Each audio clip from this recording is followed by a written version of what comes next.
अस्सलाम वालेकुम दोस्तों, उम्मीद है सब लोग खैरियत से होंगे। आज 22 दिसंबर 2020 मंगल का दिन है। बात करेंगे ओमान की चंद अहम खबरों के बारे में। सबसे पहली खबर है वो है लॉकडाउन के हवाले से। जैसे ही कल अनाउंसमेंट की गई थी कि ओमान ने एयरपोर्ट, लैंड बॉर्डर्स और बहरी रास्ते बंद कर दिए हैं पैसेंजर्स के लिए, यानी कोई भी इंट्री एग्जिट जो है वो नहीं कर सकेगा, तो साथ ही जो है तंबाकू फैलाना शुरू कर देगा कि जी लॉकडाउन भी हो जाएगा, फलां दिन से लॉकडाउन है, इतने दिनों का लॉकडाउन लगा दिया जाएगा, ओमान लॉकडाउन करने जा रहा है। तो ओमान में मिनिस्टर ऑफ हेल्थ के जो मिनिस्टर हैं डॉक्टर अहमद अल सैदी, उन्होंने कंफर्म कर दिया है कि अभी ओमान गवर्नमेंट का ओमान के अंदर इंटरनली लॉकडाउन के हवाले से किसी भी डेवलपमेंट का कोई प्लान नहीं है, यानी ओमान में इंटरनली लॉकडाउन नहीं लगाया जाएगा। अगर ऐसी खबर होगी भी तो government official they will announce. तो प्लीज़ ये खबर बिल्कुल बेबुनियाद है कि लॉकडाउन लगाया जाएगा। दूसरी है, ओमान एयर की जो डोमेस्टिक फ़्लाइट्स हैं वो एज इट चलती रहेंगी। जो फ़्लाइट स्केड्यूल हैं सलाला के लिए, खसब के लिए, ऑयल फीड बहुत सारी हैं, वो तमाम फ़्लाइट जो हैं वो एज इट नॉर्मल चलती रहेंगी। सिर्फ इंटरनेशनली जो है वो फ़्लाइट्स बंद हुई हैं। इसके अलावा है कि जितने भी दोस्त अब आपने आउट पास के ऊपर रजिस्ट्रेशन करवाई है, ऑफकोर्स उन्होंने बहुत सारे दोस्तों ने कोरोना का टेस्ट भी करवा लिया था। इसके अलावा और बहुत हज़ारों लोग होंगे जिनकी फ़्लाइट स्केड्यूल थी, जिनका प्लान था आने का या जाने का। तो क्या है कि वो ऑफकोर्स वो भी मुतासर हुए हैं। हमारे कुछ अपने दोस्त साहब भी मुतासर हुए हैं। तो दुआ करते हैं कि अल्लाह ताला जल्द हालात को बेहतर करे और वो अपने अपने प्लान के मुताबिक सफ़र कर सकें।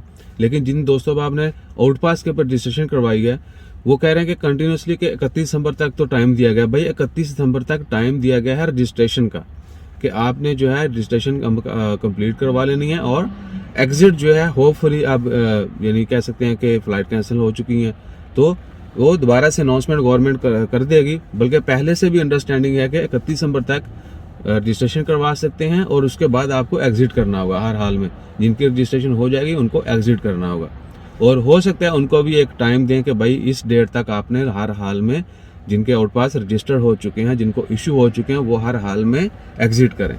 तो ऐसा नहीं है कि 31 दिसंबर तक जो लोग आउट पास पे जाना चाहते हैं उन्होंने रजिस्ट्रेशन करवा ली, उनका आउट पास जारी हो गया, उन्होंने सब कुछ कर लिया और वो 31 दिसंबर से पहले पहले छोड़ेंगे, ऐसा नहीं है। उनको भी टाइम दिया जाएगा और लास्ट डेट उनको दी जाएगी कि फलां डेट तक, फलां महीने तक जो है आपको हर हाल में ओमान छोड़ना होगा। Otherwise you will be monitor, because आपके आउट पास रजिस्टर हो चुके हैं, डाटा अपडेट हो चुका है, तो आपको पकड़ना जो है बाद में आसान होगा और फिर जो होगा वो वक्त ही बताएगा। तो इसमें परेशान होने की कोई बात नहीं है। जितने भी दोस्त भाई आउट पास पे जाना चाहते हैं उनको टाइम दिया जाएगा कि फलां डेट तक आप ओमान छोड़ सकते हैं। इसके अलावा ओमान के हवाले से ऐसा कोविड-19 की वैक्सीन है वो इंशाल्लाह खैर कल बुध के दिन 23 दिसंबर को जो है वो मिल जाएगी ओमान में, और उसकी पहली कह सकते हैं कि जो डिलीवरी होनी है 20,000 जो डोजेज जानी है। इससे पहले भी काफ़ी तो बता चुके हैं, एक बंदे को 2 डोज चाहिए। और स्टार्ट में जो है हेल्थ वर्कर्स को, जितना भी फ्रंट एंड पे वर्कर्स हैं और जो कह सकते हैं कि गवर्नमेंट ऑफिशियल्स हो गए, इसके अलावा सिक्योरिटी डिपार्टमेंट, उनको वैक्सीनेट किया जाएगा। एक बंदे के लिए 2 वैक्सीन चाहिए, एक आज लगाई जाएगी, दूसरी 3 हफ्ते के बाद लगाई जाएगी।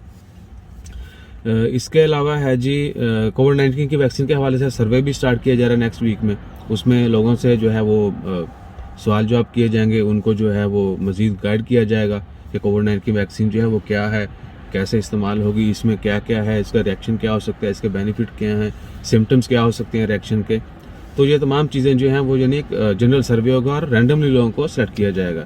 हो सकता है they will call you for few minutes, और अगर किसी को कॉल आए तो श्योर करें कि आप उनके साथ प्रॉपर्ली जो है वो चीज़ें शेयर कर रहे हैं, इन्फॉर्मेशन शेयर कर रहे हैं। इसके अलावा ओमान में अभी तक आज 22 दिसंबर है तो ऐसा कोई भी बड़ी न्यूज़ नहीं है। मौसम अच्छा है, दुआ करें अल्लाह ताला रहमत की बारिश अता फरमाए।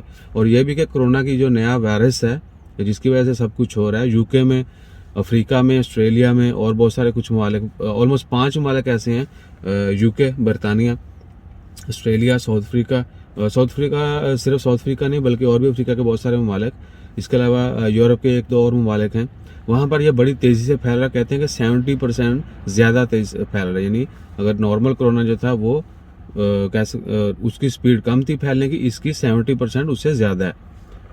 इंशाल्लाह खैर दुआ करें अल्लाह ताला हम सबको अपनी हिफ्ज़ ईमान में रखे। ये वायरस जब बच्चों में बहुत तेज फैलता है, ये ऐसा नहीं है। पहले कहता था कि बच्चों में, जो कम उम्र के बच्चे हैं, ये नौजवान हैं, उनमें कोविड-19 जो है वो कम फैलता था, जबकि बच्चों में जो है उनमें कम फैलता था, बड़ों में जो है, अडल्ट में जो है बहुत ज़्यादा फैलता था, एजड में, या जो कह सकते हैं कि 15 साल से 20 साल से जिनकी उम्र ज़्यादा है। अब ये जो है बच्चों में भी बहुत तेज़ी से फैल रहा है। So that's the horrible thing, क्योंकि बड़ों को खोना जो है वो शायद उतना दुख ना देता हो जितना बच्चे को। सो जिन दोस्त स्वभाव के बच्चे हैं उनको इन चीज़ों का बखूबी अंदाज़ा होगा और माजरत करते हैं कि ये शायद कोई हर्ट ना हो।